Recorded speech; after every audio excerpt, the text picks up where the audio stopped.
भारत ने एक महत्वपूर्ण कदम उठाते हुए इस बार के आर्थिक सर्वेक्षण में जलवायु परिवर्तन को लेकर भी रिपोर्ट पेश की है और इस रिपोर्ट के जरिए भारत ने न सिर्फ विकसित देशों को आईना दिखाने का प्रयास किया है बल्कि विकासशील देशों की आवाज भी उठाई है।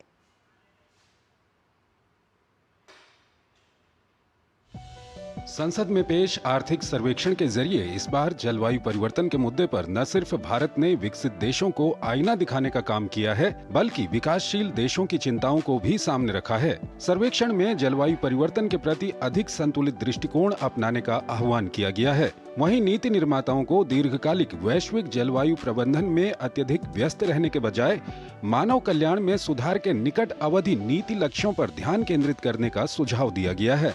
भारत सरकार हमेशा से ही पर्यावरण और जलवायु परिवर्तन के लिए सजग रहा है। विश्व स्तर पर Indian solar alliance, coalition for disaster resilient infrastructure Bharat द्वारा ही परियोजनाएं शुरू की गई हैं, जिनका लोहा आज पूरा देश मान रहा है।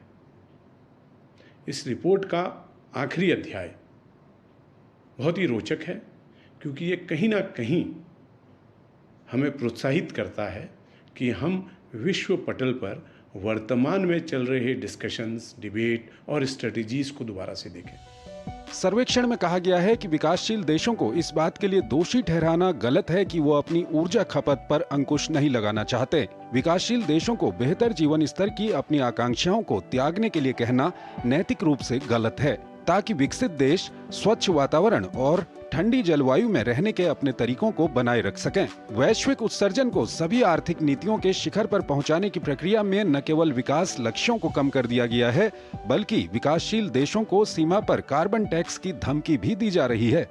वर्तमान में mitigation, financial assistance, technology transfer के नाम पर विकसित देश विकासशील देशों पर जो डिसीजंस थोपते हैं वो कहीं ना कहीं विकासशील देशों की प्रगति के लिए अवरोधक है। हमें जरूरत है मिटिगेशन के साथ साथ अडेप्टेशन को भी उतनी ही इम्पोर्टेंस। सर्वेक्षण रिपोर्ट में बताया गया है कि दुनिया में सबसे तेजी से बढ़ती अर्थव्यवस्थाओं में से एक होने के बावजूद भारत का वार्षिक प्रति व्यक्ति कार्बन उत्सर्जन वैश्विक औसत का केवल 1/3 है। भारत 2 डिग्री सेल्सियस तापमान वृद्धि के अनुरूप एकमात्र G20 राष्ट्र है। भारत ने लक्ष्य वर्ष 2030 से 11 वर्ष पहले ही उत्सर्जन तीव्रता को कम करने का अपना NDC लक्ष्य हासिल कर लिया।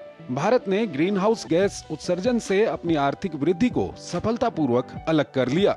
सर्वेक्षण में जलवायु परिवर्तन शमन और लचीलापन निर्माण की दिशा में भारत द्वारा कई अंतर्राष्ट्रीय पहलों का नेतृत्व करने के बारे में विस्तार से बताया गया है। इसमें अंतर्राष्ट्रीय सौर गठबंधन ISA, एक विश्व एक सूर्य एक ग्रिड OSOWOG, आपदा रोधी अवसंरचना के लिए गठबंधन CDRI, लचीले द्वीप राज्यों के लिए अवसंरचना IRIS और उद्योग परिवर्तन के लिए नेतृत्व समूह लीड IT जैसे उदाहरण हैं। दुनिया में जहां जलवायु परिवर्तन के प्रभावों से लड़ने और पर्यावरण को संरक्षित करने की अधिकतर मुहिम और अधिकतर मंच विफल हो रहे हैं, ऐसे में भारत की ओर से संसद में प्रस्तुत आर्थिक सर्वेक्षण में इस मुद्दे पर व्यवहारिक रवैया दिखाकर एक बार फिर विकासशील देशों की आवाज को मजबूत किया जा रहा है।